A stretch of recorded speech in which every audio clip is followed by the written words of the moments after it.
मिस्र की सरजमीन पर एक शख्स रहता था जिसका नाम था कारून।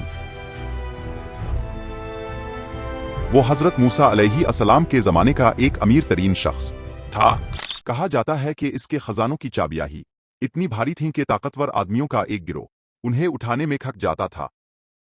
जब हजरत मूसा ने इसे नसीहत की कि अल्लाह का शुक्र अदा करो और गुरूर ना करो, ये माल और दौलत दुनिया की आजमाश है, लेकिन कारून ने गुरूर से जवाब दिया, में से ज्यादा दौलत किसी के पास नहीं, ये सब मेरे इल्म और मेहनत का नतीजा है। लेकिन जब कारून ने हजरत मूसा पर इल्जाम लगाया और अपनी दौलत के नशे में आकर नबी की तौहीन की, तो हजरत मूसा अलैहि अस्सलाम ने रंज और गम के साथ अल्लाह से फरियाद की, इमरा रब, इस जालिम को तो ही सजा दे।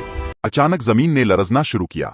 कारून के कदमों के नीचे की जमीन फट गई और वो चीखता हुआ नीचे धंसने लगा और जमीन में जाता रहा और मदद के लिए पुकारता रहा, लेकिन अब देर हो चुकी थी। बस पीछे रहा एक सबक, जो नबियों के मुकाबले में खड़ा हो तो अल्लाह इसका हिसाब लेती, बेशक अल्लाह हर चीज पर कादिर है।